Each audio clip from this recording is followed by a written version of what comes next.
Hello दोस्तों। रामगढ़ नाम का एक गांव था। उस गांव में एक व्यक्ति रहता था।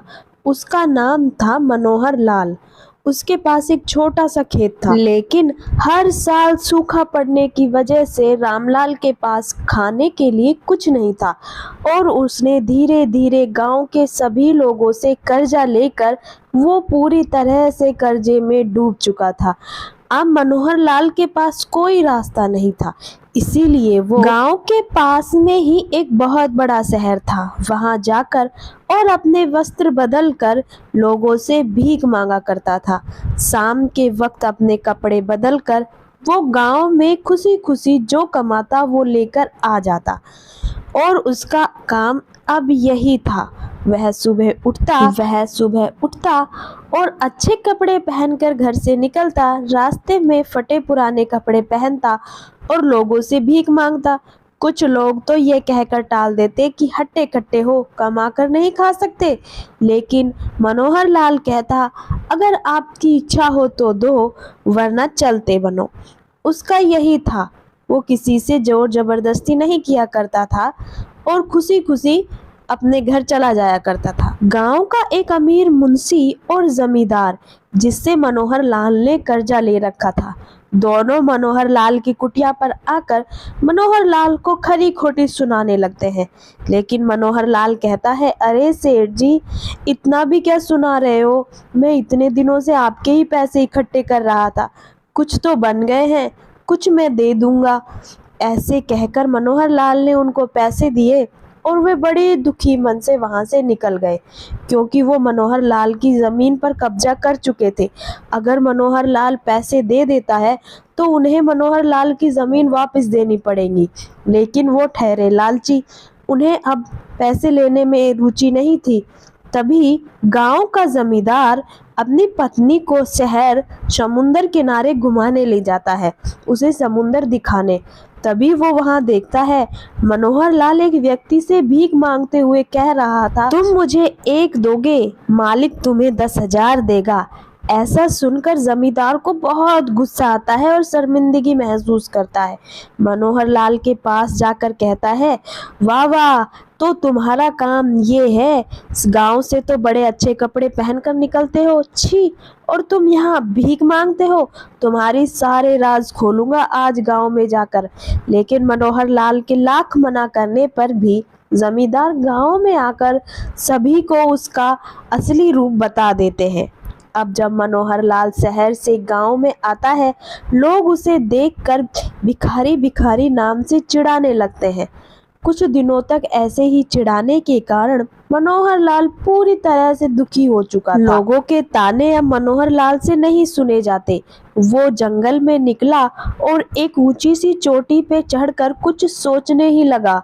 तभी वहां पर बैठे एक साधु का ध्यान हटा और वह गहरी तपस्या से आंखें खोली, तो वह देखता है कि एक अनजान व्यक्ति इतनी ऊंची पहाड़ पर चढ़कर क्या सोच रहा है। उसने उस व्यक्ति को बोला, अरे भाई, यहाँ पर सालों से कोई नहीं आया, तुम आए हो, कौन हो और उस ऊंचे पहाड़ पर क्या कर रहे हो?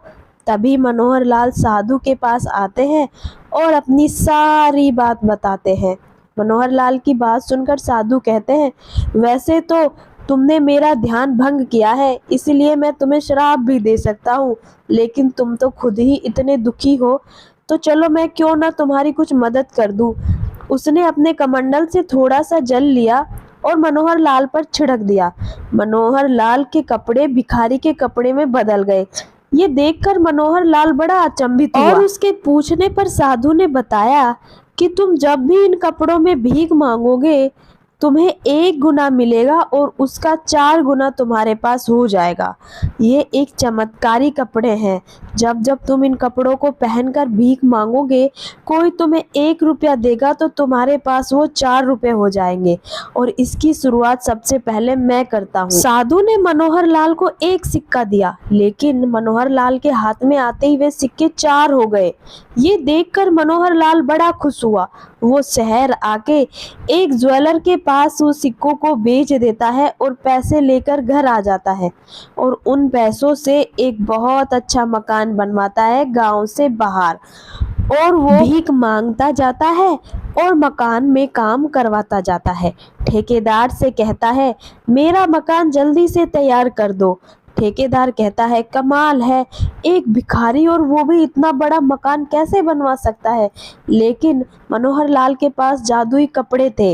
वो जब भी कोई एक देता उसके 4 गुना हो जाते। धीरे धीरे कर कर मनोहर लाल का महल तैयार हो चुका था। अब मनोहर लाल पूरे गांव को अपने घर बुलाना चाहता था, अपनी बदनामी का बदला लेना चाहता था। उसने अपना नाम बताए बिना पूरे गांव में नोता भिजवा दिया। गांव में जाकर व्यक्ति ने जोरों से हल्ला लगाया, सुनो सुनो सुनो भाई और बहनों सुनो, गांव के बाहर जो महल बना है उस महल का मालिक आप सभी को दावत दे रहा है। इसीलिए आपको कल वहां जाकर दावत का आनंद उठाना है। जमींदार भी वहां जाने के लिए तैयार हो जाता है। वहां जाकर देखता है कि तरह तरह के भोजन, गांव के सभी लोग उस भोजन करने में व्यस्त थे। तभी मुंशी और जमींदार मनोहर को वहां पर भिखारियों के कपड़े में देखकर ताना देने लगते हैं। ये देखो, गांव बसा नहीं और भिखारी पहले आ गए। तुम्हें शर्म नहीं आती? जहां देखो वहीं भीख मांगने आ जाते हो। तभी उन दोनों के ताने सुनकर ठेकेदार जमींदार के पास आते हुए कहता है, अरे अरे अरे, आप ये इस तरह कैसे बात कर रहे हैं? ये मनोहर लाल जी है जिनका ये महल है। मैंने खुद ही ये महल बनाया है। तभी मुंशी कहता है, ठेकेदार तुम पागल तो नहीं हो गए? तुम्हारा दिमाग तो ठिकाने है। जमींदार कहता है, ये तो एक भिखारी है और इतना बड़ा महल कैसे बनवा सकता है? तभी ठेकेदार कहता है, जी हाँ, ये महल मैंने खुद ने बनाया है। ये मनोहर लाल जी का ही महल है। तभी मनोहर लाल बोलता है, भगवान ने मुझे कुछ नहीं दिया, मैं अपने हालात के कारण भिखारी हूँ। लेकिन तुम सबके पास सब कुछ होते हुए भी तुम भिखारी हो। तुमने मेरा घर, जमीन सब कुछ ले लिया, लेकिन अब भी तुम खुश नहीं हो। तुम्हारा भला भगवान ही करेगा। हेलो दोस्तों, अगर आप सभी को हमारा चैनल और हमारी वीडियो अच्छी लगी हो तो प्लीज़ उसे लाइक शेयर सब्सक्राइब करें। धन्यवाद।